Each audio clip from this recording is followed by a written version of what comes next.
Hey guys, welcome to another new video for this week. I apologize about nothing last week. I was a little bit under the weather. Wasn't able to get any videos done. But we're going to keep soldiering on today. We're going to keep going on with part C of the Top Gun Anthem.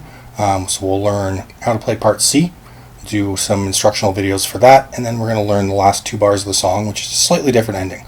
So basically the structure of the song, as we talked about before, it goes A, B, and then A again. We have part C once, and then it has A, B, and then A again, which is the main theme of the song. So C is kind of like the breakdown part. If you pull up on YouTube or something the actual full song, there's another bridge section with a big guitar solo. This song is from a movie of the 80s.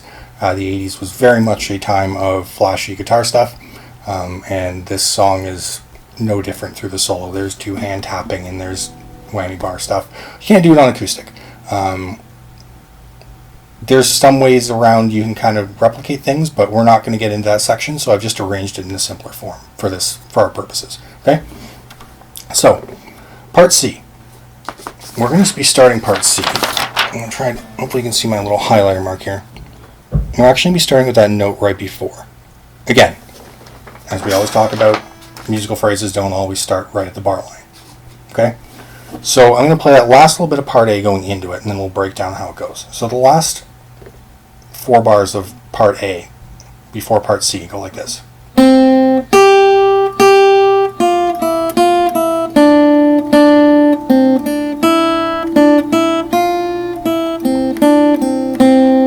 part C. So this note, or C, is actually the first note of part C. Our open G string here is still the last note in part B, but that's where we're going to start from, okay? So again, we're going to break this down. We're going to go through the first 3 bars at first. Now there's a reason for this. Part C has kind of 2 sections to it. The first section sounds like this.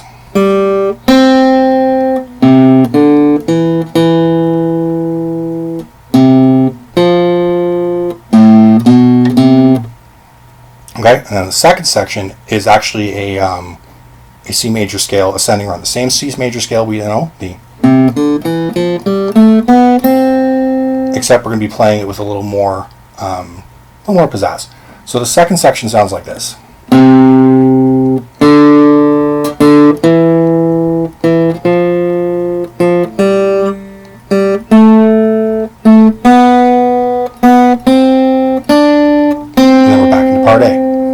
So I said basically that second half is an ascending run, so we're going up the scale, starting at our normal C here, going up again to our C 1 octave up. But we're doing it instead of playing it straight notes. It's going to be mostly, other than the first note and the last note, it's going to be a dotted quarter note and then an eighth note, which gives you that whole stop-start feel. So it's...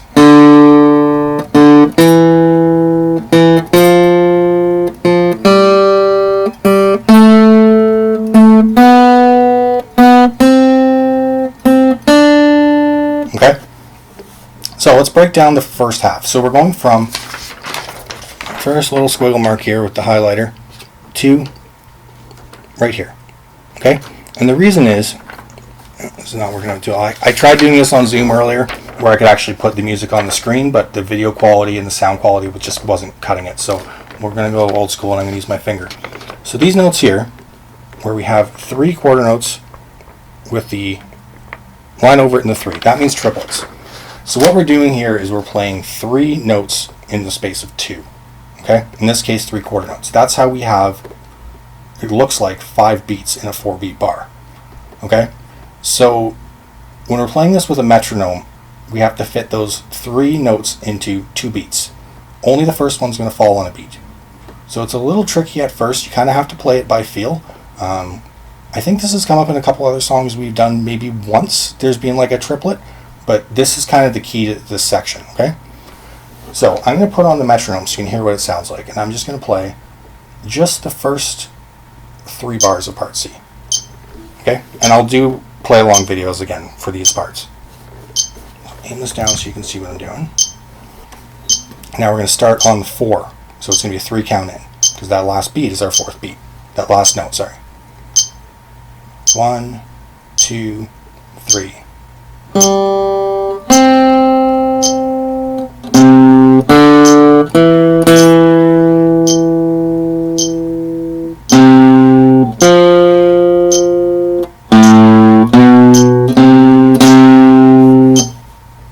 Okay, and that's our first half. So you can kind of hear, I'll play just the triplets again, so you can hear what they sound like. So we're going to fit 3 notes into 2 beats. 1, 2, 3, 4.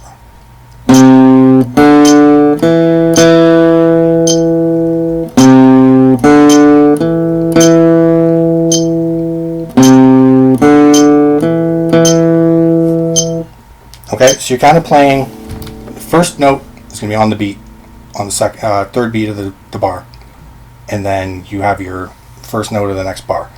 The other ones are not going to, you kind of have to eyeball them. The other 2 notes are going to be on either side of that 4th beat click, okay? You'll hear it when we play the song through. This is one of those things where there's a lot of feel to this. As I said, there's only one guitar part in this whole song. It was a guy on piano, keyboards, and then the guitarist Steve Stevens played the whole thing through as one guitar track. There's no overdubbing. There's no second guitar part layered underneath. So he kind of had some freedom to play a little looser with the timing. So let's go over that section again, just quickly here. So I'm going to play that first 3 bars of part C. Okay, we'll do it with the metronome. And I will do, again, separate videos with this playing along. 1, 2, 3.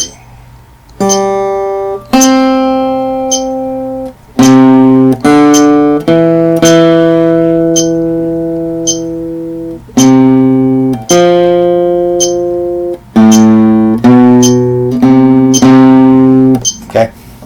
Now, I did play the first note of the next bar just because it makes things flow a little easier. Now, I'm going to aim this down and you can see the second half, what it's going to sound like. So now we're going to be going from right here. So our last bar on the first page. Okay? And this will be starting on the 1, so it'll be a 4 count. 1, 2, 3, 4.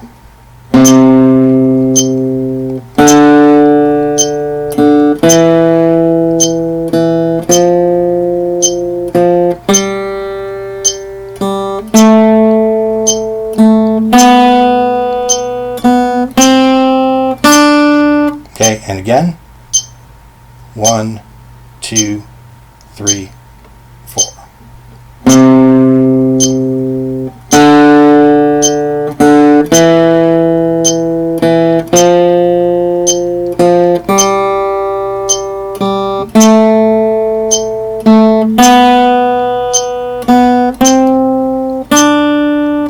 Now we're back into part A. Okay? So the timing with that second half of part C is, as I said, the first note, so that 3rd fret, our C here, start the run out, is a half note, so 2 beats. The rest of them are groups of a dotted quarter note and then an 8th note. So it's going to be the first note, there's always going to be a note on the first beat and the 3rd beat. And then there's that little note there that's going to be on the 2 and the 4 and. So it'll be 1, 2, and 3, 4, and so on. Okay? And it'll make a little more sense again with the playthrough videos. You'll hear it. And it's just a way of it having that building feeling going up. Okay? So I'll play the whole thing through once with the metronome now, and then we'll go look at the ending again of part A at the end of the song. Okay? Again, this will be on 3 count. 1, 2, 3.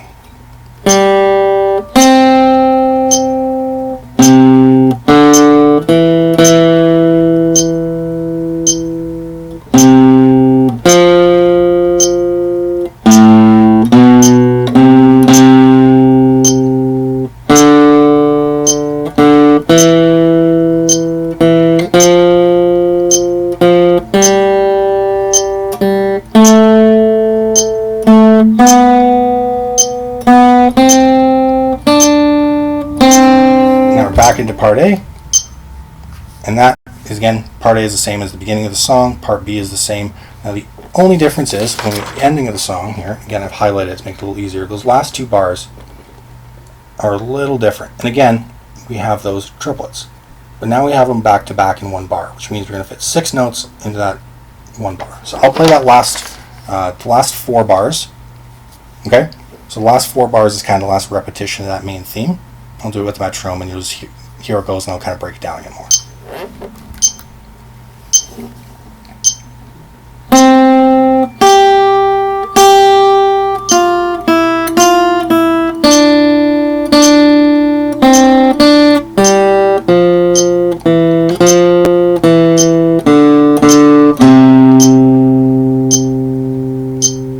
Okay, and again.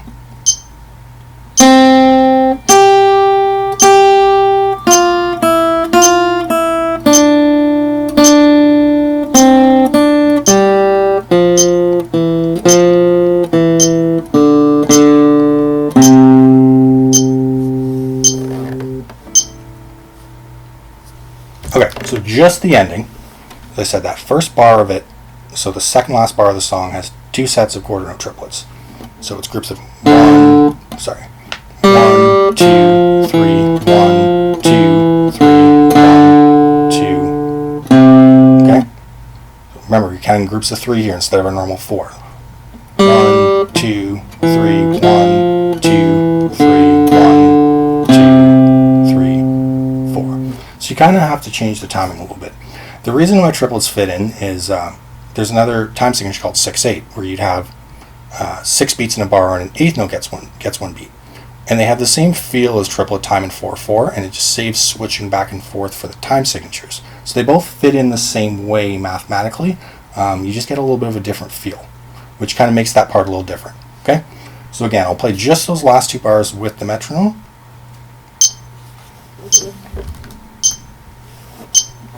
One, 2, 3, 4.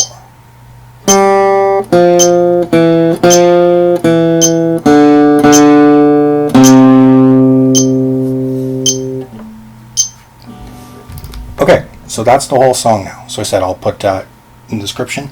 I'll have links, playthroughs along a couple speeds for part C. I'll do a quick one there for that last little bit of part A as well. Excuse me.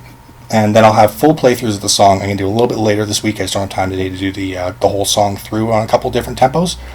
It's just a little more time consuming because honestly sometimes I make a mistake and it takes a couple takes. So those will be up there, and I'll link those in as soon as I have them up, probably within a day or two. Now the other thing is, if you feel like you've conquered this song, okay, I encourage you, if you want a challenge, is if you go into the senior guitar group, they're learning the same song. However, they are learning it in a different position and with a more technical version. So this is what their music looks like. Okay? So what we've done is I'll kind of demonstrate the 2 versions. So just with part A. Okay, part A, the way that we're playing it is down nice and easy in the first position with open strings.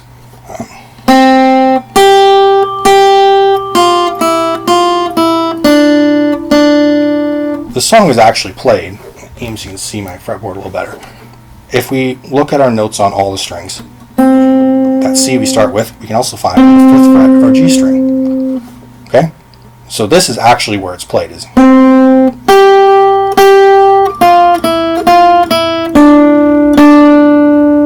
But again, that's not even correctly how it's played. There's a lot of accents thrown in there, such as slides, hammer on and pull offs, which is when we're playing, instead of picking 2 notes, I'm just, see my hand's not picking. And actually the real version has a whammy bar vibrato as well, but that's another thing that's in here is vibrato, which is just gently bending a string to give it that little singing quality. So again, I'll just play our part A, and then I'll play the first part of their part A. So if you want a challenge, if you look on their video for this, in the links there's the download for their sheet music. Okay, so this is our part A.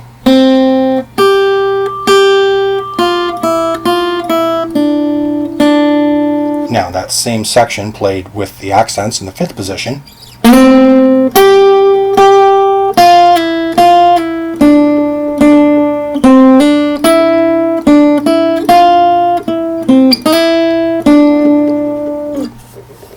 As you can hear, it's got a little more vocal quality to it, which is what all those accents do, is make it kind of like a singing, like a voice type sound to the guitar, as opposed to just playing straight notes, like if you're playing a piano where it's just hitting a key. And you can't do that same kind of thing in the first position. That's why it's not played there. I mean, you're trying.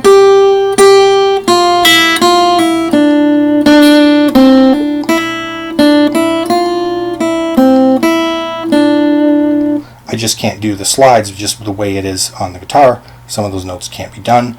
And it just doesn't have that same quality to it. Sometimes when you play things on a lower string, higher up the fretboard, it gives a different tone. So if I'm playing, for example, our high E, there's the same note on the B string. And here's a slight difference. Now, play that same note on G. Actually, I can play it here as well. Where are we? On our D string. And all the way down here on our A. Each one sounds slightly different, and that's because of the thickness of the strings and whether or not it's a plain string like your high E and your B, or whether it's a wound string like your G and down on acoustic. Okay, so that's your challenge if you want, is to try to learn that version of it. I encourage you if you want the challenge, and I do have, and if you want to watch that video as well, if you're trying to do that, it has a little explanation of how to play those slurs and accents. Okay. And then next week we'll continue on with something. We might continue with this song. I might see if we can add another part to it or something, or we might start something new. I haven't quite decided yet. Okay? But good luck, and thanks for watching.